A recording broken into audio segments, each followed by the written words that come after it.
Nessa última semana mandamos para vocês algumas perguntas ligadas ao capítulo 3, no intuito de nos grupos pequenos, grupos familiares, em casa, você talvez com a esposa ou talvez até sozinho ou sozinha, mas que você pudesse se aprofundar um pouquinho no capítulo 3, que é o capítulo dessa semana. Ouvimos a mensagem no domingo passado, esse domingo devemos ter a mensagem sobre o capítulo 4 e novamente algumas perguntas.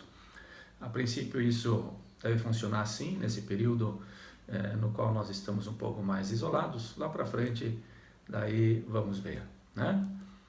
Primeira pergunta. No capítulo 1, Paulo havia feito distinção entre a sabedoria do mundo e a sabedoria de Deus. No capítulo 2, entre o homem natural e o homem espiritual. No capítulo 3, do versículo 1, ele faz uma diferença entre dois tipos de cristãos. Quais são? O apóstolo Paulo, ele nos mostra que Deus olha as pessoas a partir de duas categorias principais. Aqueles que são seus filhos, aqueles que não são. Aqueles que se converteram, nasceram de novo, e aqueles que não são, que simplesmente são criaturas de Deus que estão nesse mundo. A esses ele chama de o homem natural, e ao Filho de Deus ele chama de homem espiritual. Mas aí chega no capítulo 3, ele faz uma outra diferença agora entre os crentes. Entre aqueles que se converteram, que começaram uma caminhada com Jesus e que são membros da igreja. E ele fala que alguns desses são carnais e os outros são espirituais. Está lá no versículo 1, né? Não vos pude falar como a espirituais, e sim como a carnais. Essa é a resposta para a primeira pergunta. A segunda pergunta. Como ele chama os cristãos carnais e por quê? Ele chama os cristãos carnais de crianças em Cristo. Como a crianças em Cristo. Os cristãos carnais são aqueles que estão normalmente no começo da caminhada cristã. Eles caminharam durante bastante tempo nesse mundo, seguindo de alguma forma a sua própria vontade, permitindo que o seu eu reine, e essa continua sendo uma característica deles, apesar de terem entregado o coração para Jesus. Então eles têm que ir aprendendo a deixar que Jesus tome conta das suas vidas e realmente seguir Jesus 100% na sua vida, e de deixar o eu. Mas, como eles ainda são possivelmente novos na fé, então Paulo fala como a crianças. Por isso, não tem nada de errado em ser uma criança. O grande problema é quando cristãos permanecem sendo crianças, mesmo depois de muitos anos na igreja ou com Cristo. Isso, na verdade, não é bom. Vamos para a pergunta número 3. Paulo chama de carnais por duas razões. Quais são? As duas razões elas estão no versículo 3. Porquanto havendo entre vós ciúmes e contendas, não é assim que sois carnais e andais segundo o homem? Duas características deles: viviam com ciúmes e também brigas entre eles. E Paulo reconhece que isso é coisa infantil, isso é coisa de criança. E criança briga, né? Se uma receber mais atenção do que a outra, então a gente logo vai perceber. E Paulo vê isso neles também, que eles não são maduros para tratar suas questões, para deixar a outra pessoa, né, tomar uma posição talvez de mais vista, né, nos olhos humanos talvez um pouco mais importantes.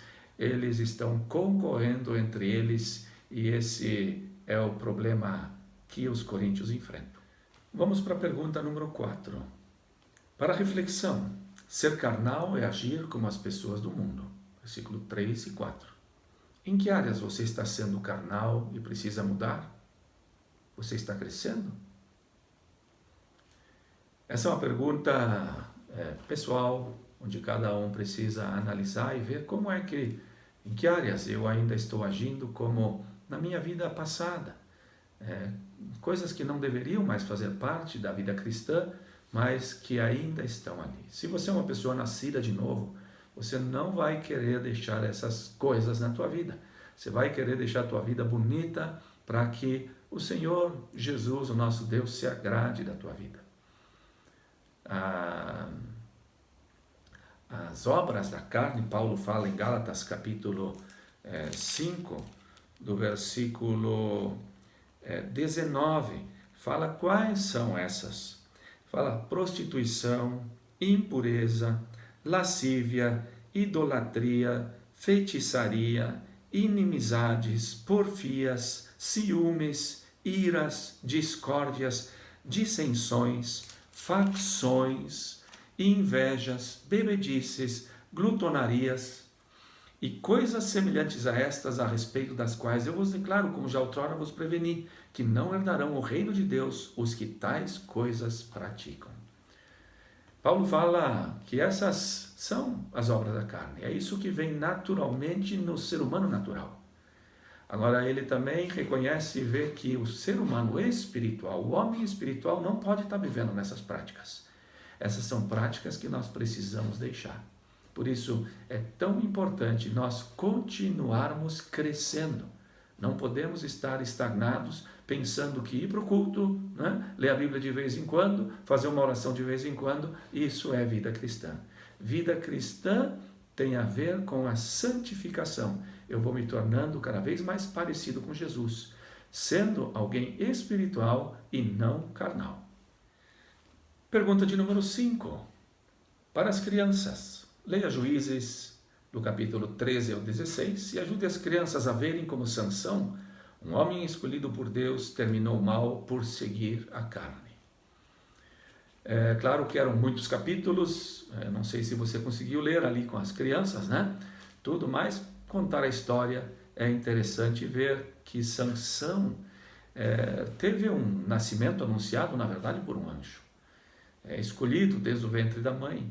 E ele cresceu e ele, logo quando adulto, ele se mostra tremendamente carnal. Onde nós vemos isso? Ele se apaixona por uma filha dos filisteus. Era o povo inimigo. E ele não arreda pé, ele quer porque quer aquela moça, vai conversar com os pais dizem, não é para você. Mas ele está tão apaixonado e ele permite que os seus sentimentos simplesmente dominem a sua carne. Ele não está preocupado com aquilo, né, que Deus quer, ele não pergunta para Deus, ele está preocupado com aquilo que ele quer. Segundo, ele acaba casando com essa moça, e aí ele acaba lançando um enigma no dia do casamento, e aquilo dá uma confusão tão grande que ele acaba tendo que sair dali praticamente no finzinho, né, da festa do casamento. E um tempinho depois ele vai lá para junto da mulher dele. Só que o sogro já passou a mulher para um outro homem. E aí ele fica tão irado, aí outra vez vemos como ele se deixa levar pela sua própria ira, pela raiva, e aí ele pega raposas, a Bíblia diz 300 raposas, amarra tochas no rabo, e acende essas tochas e solta elas nos campos dos filisteus e queima, na verdade, todo o trigo, toda a colheita dos filisteus. E assim ele segue, no fim das contas ele pega uma outra mulher, que também não é do povo dele, a Dalila. Ele acaba fazendo a vontade dela, revela o segredo que ele não podia ter revelado, e no fim ele perde a sua força. Termina como um escravo dos filisteus, e aí eles levam ele no templo, querem, né, fazer um show lá com ele, mostrando o grande inimigo deles, que agora está nas mãos deles. E aí nós percebemos que Sansão faz praticamente a única oração que nós temos dele. Não era uma pessoa de oração, de novo, não andava e não caminhava com Deus. Tudo isso ele era carnal. Mas ele faz essa oração e ele fala assim, só mais uma vez me devolve a minha força. E Deus devolve a ele, e ele se coloca entre as colunas, e as colunas, ele empurra as colunas caem, e ali ele mata um monte de filisteus. Essa é, assim, a história de Sansão, né? Alguém escolhido por Deus, com um dom espiritual tremendo, mas um homem profundamente carnal, na verdade, anti-exemplo para nós. Vamos à pergunta de número 6. Qual a opinião de Paulo sobre os obreiros de uma igreja local? Versículo 5 até o 9. Versículo 6. Eu plantei, Apolo regou, mas o crescimento veio de Deus. De modo que nem o que planta é alguma coisa, nem o que rega, mas Deus que dá o crescimento.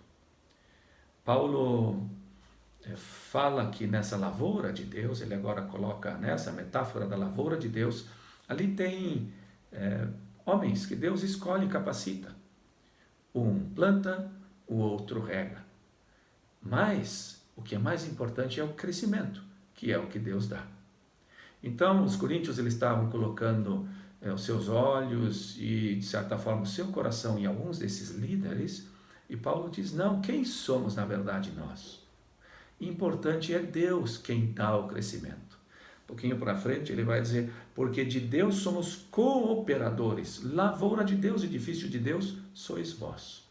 Então, cooperadores sim com Deus, mas é Deus quem faz crescer, é Deus quem realmente dá a vida. Isso é o que Paulo quer exaltar e quer levantar. Não devemos estar centrados em homens, nem dependentes demais dos homens, mas dependentes de Deus para o nosso crescimento e para o crescimento da igreja. Vamos para a seguinte pergunta. Pergunta de número 7. Qual é o fundamento da igreja? E o que isso significa? Versículo 11 é a resposta. Porque ninguém pode lançar outro fundamento além do que foi posto, o qual é Jesus. Parece que em Corinto havia pessoas que estavam colocando outras coisas como essenciais dentro da igreja. Filosofias diferentes e estranhas. E uma das coisas eram os dons, né? No que eles estavam se centrando tremendamente e fazendo uma determinada concorrência. E a outra eram as personalidades que ali haviam, que falavam muito bonito, e havia aquela concorrência toda. E Paulo diz, não, é em torno de Jesus que tudo tem que girar. Porque Jesus é a nossa vida. E Paulo está pensando aqui, sim, em Jesus, o Cristo crucificado, onde ele vem ao mundo, ele sofre, ele derrama o seu sangue para nos salvar. Essa é uma mensagem ofensiva ao mundo, é uma mensagem às vezes ofensiva para nós também, porque ela nos mostra que nós somos pecadores e que nós precisamos que a nossa vida torta seja uma vida acertada por Deus e pelo seu Espírito que trabalha nas nossas vidas. Mas isso só vai acontecer se realmente Cristo for a base da nossa vida. Se toda a nossa vida, os nossos pensamentos, as nossas vontades, elas estejam realmente centradas em Jesus Cristo. Pergunta de número 8. Não só Paulo e Apolo edificam sobre esse fundamento? Todos os crentes são chamados para edificar. Versículos 10 e 12. Que materiais de construção Paulo menciona no versículo 12? Paulo, ele agora muda um pouco, ele fala, não é só Paulo e Apolo e outros que estão edificando, mas cada membro da igreja está de alguma forma edificando e deve trabalhar. E os materiais que Paulo menciona, nós encontramos no versículo 12, ele fala, ouro, prata e pedras preciosas, madeira, feno e palha. 6 materiais que ele menciona. Pergunta de número 9. Paulo faz alguma diferença entre esses materiais? O que vai permanecer e o que vai queimar? Ele faz uma diferença. Uma dessas é que 3 materiais permanecem e 3 serão queimados no dia do juízo. Os primeiros 3, ouro, prata e pedras preciosas, vão permanecer, madeira, palha e feno, isso vai se queimar. Qual a diferença entre esses materiais? Faz tempo que eu ouvi essa interpretação, eu continuo gostando dela, de que os três últimos materiais, madeira, feno e palha, você encontra na superfície. Eles são fáceis de você encontrar e de repente você levantar alguma construçãozinha, alguma coisa com isso. Enquanto que os outros três, ouro, prata e pedras preciosas, você tem que cavar fundo. Ou seja, tem a ver com a minha diligência em construir, em edificar. A gente, hoje em dia, está tão acostumado a fazer as coisas com mínimo esforço. E também na obra do Senhor, as coisas muito relaxadamente, sem se esforçar, de alguma forma já vai sair. Não. Paulo fala aqui que é importante que você construa, que você edifique com materiais que permanecem, que você faça um bom trabalho, que você seja diligente e esforçado, dando realmente o melhor para a obra do Senhor. Vamos para a pergunta de número 10. Para a reflexão, com que materiais estou edificando? Nossa vida ela tem várias áreas. Minha própria vida, da minha esposa, né? Meu cônjuge, a minha família, meu trabalho na igreja. E a pergunta é como é que cada uma dessas áreas está realmente sendo trabalhada e edificada. Realmente está glorificando a Deus, os resultados são bons, está havendo realmente uma edificação sólida, né? Eu espero que sim. É interessante, Jesus levanta de manhã cedo e ora. Oração é construir com ouro, prata, pedras preciosas. Ele obedecia aquilo que o Pai mostrava para ele. Seguir aquilo que a Bíblia nos diz e nos orienta é edificar com pedras preciosas, ouro e prata, com aquilo que é sólido. Estar em comunhão com outros irmãos, crescendo e sendo edificados, é construir com essa base. Levar a minha família, né, para participar da igreja e da vida da igreja é construir com aquilo que realmente tem valor. Então, talvez você achou alguma outra resposta, mas eu desejo que realmente você possa estar edificando, mesmo que algumas coisas talvez não deram tão certo como você gostaria, mas não desanime. Coloque Deus em primeiro lugar, aquilo que é espiritual, e você vai ver os resultados são bons. Vamos para a pergunta número 11. O que significa, se a obra de alguém queimar, sofrerá ele dano, mas esse mesmo será salvo, todavia como que através do fogo? Versículo 15. Para Paulo está claro que a salvação ela não vem por obras, ela é pela graça de Deus, para todo mundo que reconhece que é um pecador e que precisa que Jesus, o sangue de Jesus nos limpe e purifique para podermos permanecer diante de Deus. Mas para Paulo também está claro que nós somos criaturas feitas, né, novas criaturas, feitas para boas obras. E que Deus espera que nossa vida seja uma vida que glorifique Ele, também através daquilo que nós fazemos. Agora Paulo diz, cuidado, que a obra que você fizer, ela não se queime no final. Que a tua obra seja uma obra que realmente permaneça. Porque tudo vai ser provado pelo fogo. Do que Paulo está falando? Creio que Paulo está falando de 2 Coríntios capítulo 5, versículo 10, onde ele diz, porque importa que todos nós compareçamos perante o tribunal de Cristo, para que cada um receba segundo o bem ou o mal que tiver feito por meio do corpo. Muitas são as obras que nós fazemos aqui, enquanto nós estamos nesse corpo. E Paulo diz que os crentes, os filhos de Deus, eles vão comparecer diante do tribunal de Cristo. E ali as nossas obras vão ser julgadas. E nós vamos ser recompensados por tudo aquilo que nós fizemos em Cristo, pelo seu poder, por amor a Ele. Como aqui mesmo está dizendo, receba segundo o bem ou o mal que recebeu. Então vai haver uma recompensa. A recompensa não é só o céu, vai haver algo mais. Mas tudo aquilo que também não foi bom, que eu edifiquei na minha carne, tudo aquilo vai ser queimado. Eu posso até ser salvo. Paulo diz, vai ser salvo como que pelo fogo, mas vai entrar no céu sem nada, né? Ninguém quer isso, por isso queremos nos esforçar para glorificar o Senhor. Vamos para a pergunta de número 12. Nos versículos 16 e 17, o santuário, o templo, é a pessoa ou a igreja? Como alguém pode destruir o santuário? Aqui no versículo 16, eu leio ele mais uma vez. Não sabeis que sois santuário de Deus e que o Espírito de Deus habita em vós? Até agora Paulo estava falando, né, de edificar em cima do fundamento que é Cristo. Agora ele está falando que essa construção somos nós.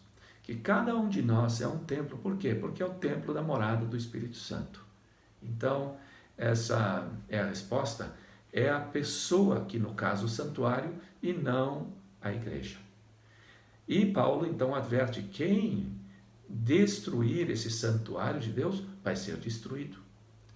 Então Paulo adverte porque existiam pessoas ali que estavam pregando doutrinas que eram falsas.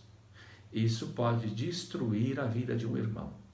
Jesus mesmo disse, se você fizer o teu irmão, um desses pequeninos, tropeçar, é melhor você colocar uma pedra de moinho no teu pescoço e se jogar no mar, do que você continuar vivo.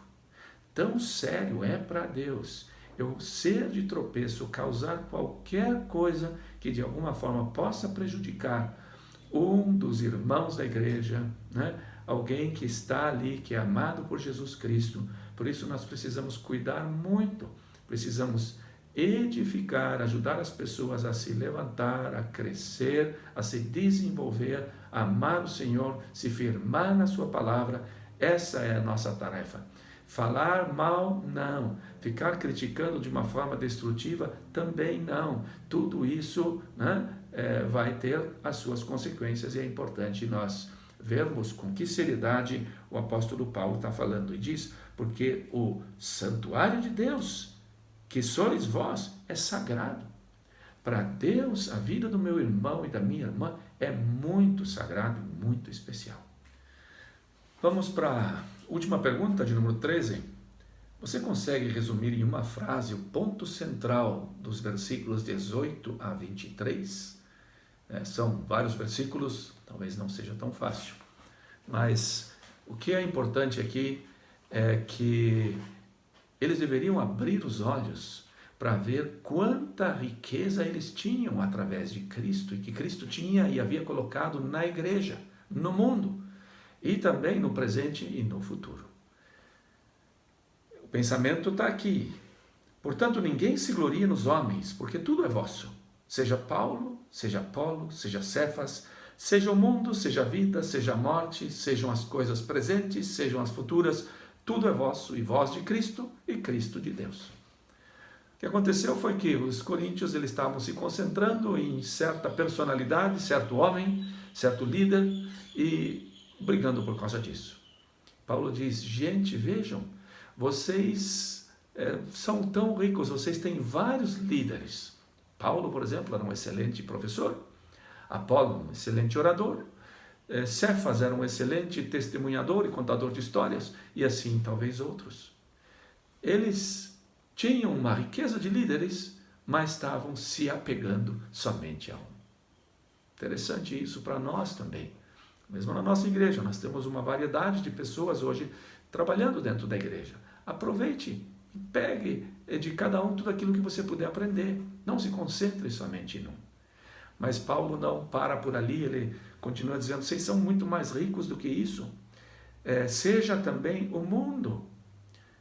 Tem tantas coisas no mundo que são lindas e maravilhosas e que são lícitas, que podemos usufruir, desfrutar e louvar Deus através delas. Seja a vida, ou seja a morte. Mesmo na morte, a morte para o cristão é um momento também muito especial, onde ele deixa de viver aqui nesse mundo para passar para um lugar muito melhor, para ver como somos ricos, as coisas presentes, as coisas futuras, tanta coisa que nós podemos experimentar aqui, como igreja, como família, no nosso trabalho, com amigos, para lá e para cá, lindo, vamos desfrutar, vamos dar glória a Deus por isso, mas também somos tão ricos em promessas maravilhosas. Esses dias, lendo o capítulo 22 de Apocalipse, de novo, o novo céu e a nova terra, tudo aquilo que nos espera, que coisa tremenda, num lugar onde não tem mais dor, não tem doença, não tem mais lágrimas, que precioso é aquilo que Deus tem preparado para nós. Tudo é vosso, e vós de Cristo, e Cristo de Deus. Paulo faz assim um final muito bonito nesse capítulo 3, mostrando quão rico nós somos. Mas ele termina dizendo, vocês são de Cristo, então vivam para Cristo. Que esse estudo tenha sido uma bênção para você até o estudo da semana que vem, tá? Que Deus te abençoe.